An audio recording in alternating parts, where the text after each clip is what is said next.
नमस्कार, think tank देख रहे हैं आप। मैं हूं आपके साथ प्रेरणा शर्मा। दोस्तों, पलक झपकते ही ऐसा क्या हो गया है कि पाकिस्तान की जनता भारत पहुंच गई है। ऐसा क्या हो गया है कि गिलगिट बाल्टिस्तान, जहां फिलहाल पाकिस्तान का कब्जा है, वहां पर लोगों ने ट्विटर पर स्क्रीनशॉट्स शेयर करने शुरू कर दिए हैं। आखिरकार गिलगिट बाल्टिस्तान में ऐसा क्या हो गया है कि वहां पर एलन मस्क को लेकर तमाम तरीके के सवाल उठाए जा रहे हैं।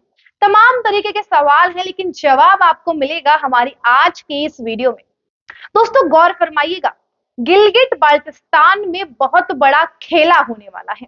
आखिरकार क्या हुआ है गिलगिट बाल्टिस्तान में, और आपको हमारे भारत के सुरक्षा मंत्री राजनाथ सिंह का वो बयान तो याद ही होगा कि हम कभी भी पाकिस्तान पर यानी कि पीओके पर कब्जा कर सकते हैं।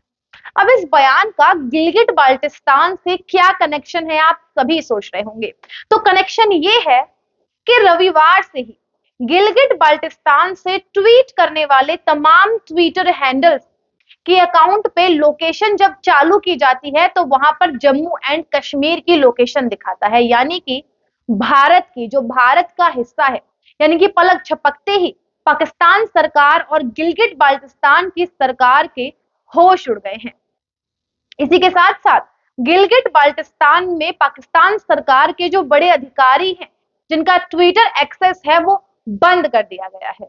और बार बार लोगों के द्वारा क्लिक करने पर, उनके अकाउंट्स तक रीच करने पर एक मैसेज आता है कि भारत की कानून व्यवस्था को देखते हुए इन अकाउंट्स को भारत में ब्लॉक कर दिया गया है।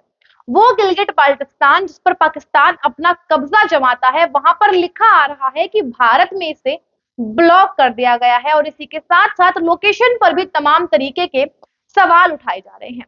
अब इस मुद्दे को लेकर कई लोग नरेंद्र मोदी की चाल बता रहे हैं, एलन मस्क का नरेंद्र मोदी जी की तरफ झुकाव बता रहे हैं।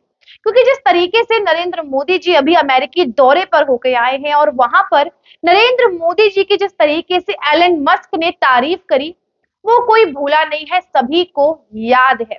लेकिन आपको बता दें, मार्च 2023 से ही भारत में पाकिस्तान के जितने भी अकाउंट्स हैं, उन सभी को ब्लॉक कर दिया गया है। और इसी के साथ साथ मार्च 2022 में तमाम तरीके के यूजर्स से शिकायत आने के बाद इस फैसले को 2023 में इंप्लीमेंट किया गया। और अब गिलगिट बाल्टिस्तान में भी यही चीज देखने को मिल रही है, जिसके बाद वहां के लोगों ने तमाम तरीके से पाकिस्तान का जो सेल है, जो सोशल मीडिया डिपार्टमेंट है, वहां पर शिकायत भी लेकर गए। लेकिन वहां पर इसे कुछ स्मार्टफोन्स की कमी करार दिया गया। लेकिन इसी के साथ साथ तभी से लोग स्क्रीनशॉट्स शेयर कर रहे हैं कि आखिरकार ये हमारे साथ क्या हो रहा है। सरकार से भी जवाब मांगा। सरकार ने जवाब दिया कि गिलगिट बाल्टिस्तान किसी भी तरीके से अभिव्यक्ति के अधिकार को नहीं छीनता है और ना ही इस तरीके की हरकतें करता है, जिस पर जनता शॉक्ड रह गई। जनता ने कहा, अरे हमारा तो सवाल ही यही नहीं है। हमने कब कहा कि हमारी सरकार ने हमारे अकाउंट्स को ब्लॉक किया है या हमारी लोकेशन को चेंज किया है। लोगों का कहना है कि हम तो भारत की सरकार के लिए आपसे सवाल पूछ रहे हैं कि अब आप हमारे लिए क्या कर सकते हैं जब हमारे अकाउंट्स को ब्लॉक कर दिया गया है। अब यहाँ पर गिलगिट बाल्टिस्तान के लोगों को तो बड़ा शौक लग गया है। पाकिस्तान की तो नींदें हराम है, पाकिस्तान की नींद उड़ी हुई है। लेकिन सारा आप खेला समझिए कि वहां पे जो हुआ है और भारत में जो होने वाला है, और इन दोनों के मिलन से क्या होने वाला है, ये बहुत बड़ा खेला है और बहुत बड़ा राज। गिलगिट बाल्टिस्तान के लोगों का कहना है कि हम आपसे सवाल आपकी सरकार के बारे में नहीं पूछ रहे हैं, हम आपसे पूछ रहे हैं ट्विटर के बारे में कि आखिरकार ट्विटर ने ऐसा क्यों किया है और आपको इसको लेकर तमाम तरीके के एक्शंस लेने चाहिए, तमाम तरीके की चीजें करनी चाहिए।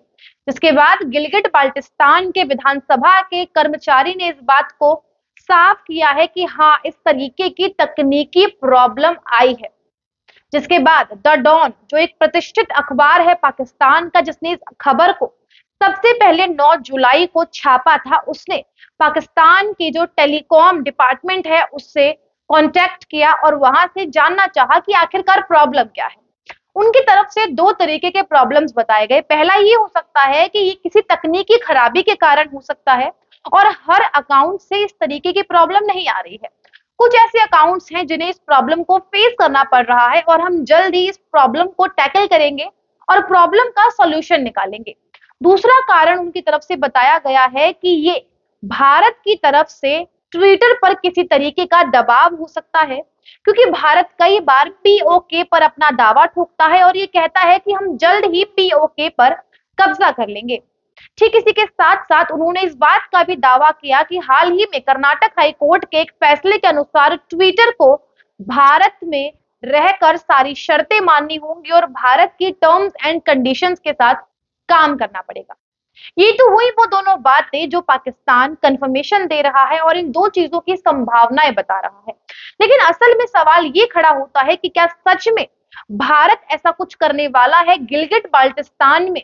क्या भारत सच में गिलगिट बाल्टिस्तान के डिजिटल स्पेस में प्रवेश करने वाला है? क्या है ये मुद्दा? तो रही बात भारत की, अब भारत गिलगिट बाल्टिस्तान के बीच में ऐसा क्या होगा, वो बात बाहर तो आने वाली है नहीं, लेकिन कुछ होने वाला है या कुछ होगा, इसकी हम गारंटी ले सकते हैं, क्योंकि हम सभी को याद है भारत की संसद में एक शपथ ली गई थी और वो शपथ थी पीओके यानी कि पाकिस्तान ऑक्यूपाइड कश्मीर, यानी कि जो भारत का हिस्सा पाकिस्तान ने हथियार रखा है, जबरदस्ती अपने अंडर ले रखा है, उस हिस्से को भारत अपने पास लेके रहेगा।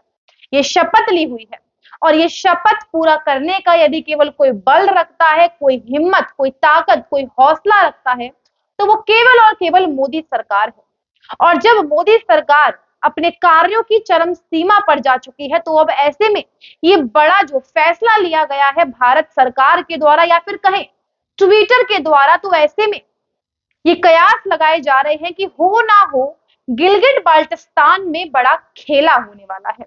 जिस तरीके से नरेंद्र मोदी जी ने भारत की अर्थव्यवस्था को दिन दुगनी और चार चुगनी तरक्की पर लाके खड़ा कर दिया है, भारत की वायु सेना हो, जल सेना हो, थल सेना हो, कोई भी सेना हो, तमाम तरीके के क्राफ्ट्स, बड़े बड़े हथियार, बड़े बड़े इक्विपमेंट्स जुटा रही है मोदी सरकार। भारत की जो सेना है उसे पूरी तरीके से सक्षम बना दिया है मोदी सरकार ने। और पाकिस्तान की यदि बात करें तो पाकिस्तान को बड़े गिड़गिड़ाने के बाद, सभी शर्तों को मानने के बाद आईएमएफ से फंड मिला है, यानी कि कर्ज मिला है बड़ी मुश्किलों से। ये है पाकिस्तान के समय के हालात। पाकिस्तान किस तरीके से अर्थव्यवस्था से जूझ रहा है, पाकिस्तान की अर्थव्यवस्था खड्डे में चली गई है, ये किसी से छुपा नहीं है। हम सभी जानते हैं पाकिस्तान के हालात कुछ दिनों पहले इतने बदतर थे कि वहां की जो जनता थी वो आटा 500 रुपए किलो खरीद रही थी और पाकिस्तान की अर्थव्यवस्था ठीक होने का अभी दूर दूर तक कोई भी फैसला नहीं दिखाई दे रहा है या कोई भी राह नहीं दिखाई दे रही है।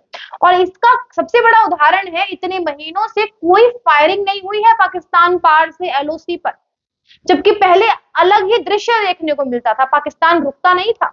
लेकिन आज पाकिस्तान के पास मिसाइल्स तो है लेकिन उनके अंदर भरने के लिए बारूद नहीं है, बड़े बड़े ट्रंक हैं लेकिन उन्हें चलाने के लिए पेट्रोल नहीं है और ना ही खरीदने के लिए पैसा है।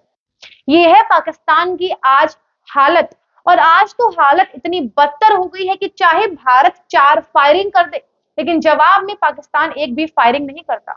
और ये फायरिंग बंद होने से पहले भी पाकिस्तान एक फायरिंग करता था तो भारत 4 करता था, या फिर आप ये कह लीजिए कि भारत 4 करता था तो पाकिस्तान जवाब में केवल एक ही फायरिंग करता था। ये है पाकिस्तान के हालात। और अब ऐसे समय में जब मोदी सरकार ने ठान लिया है वो सभी चीजों को पूरा करने का जो उन्होंने शपथ ली थी, तो ऐसे में ये एक बहुत बड़ी शपथ है जो मोदी सरकार के सामने आकर खड़ी हो गई है। तो अब ऐसे में गिलगिट बाल्टिस्तान में जो भी कुछ हो रहा है, चाहे वो ट्विटर का कह लीजिए, चाहे एलन मस्क का नाम ले लीजिए, चाहे भारत सरकार का ले लीजिए, कुछ भी ले लीजिए, लेकिन अब ऐसे में तमाम तरीके के कयास लगाए जा रहे हैं कि क्या सच में गिलगिट बाल्टिस्तान अब जल्द ही भारत का हिस्सा बनने वाला है। जिन लोगों की अभी लोकेशन चेंज हुई है, क्या सच में उनका अस्तित्व चेंज होने वाला है? क्या वो कुछ दिनों में भारतीय कहलाने वाले हैं? तमाम तरीके के सवाल हैं, लेकिन जवाब आपको मिलेगा हमारे आने वाली वीडियोस में। हमारी आज की इस रिपोर्ट पे आप अपनी क्या राय रखते हैं, हमें कमेंट करके अवश्य बताइएगा। रिपोर्ट अच्छी लगी हो, पसंद आई हो तो कमेंट करें, शेयर चैनल को सब्सक्राइब करना बिल्कुल भी ना भूलें। नमस्कार।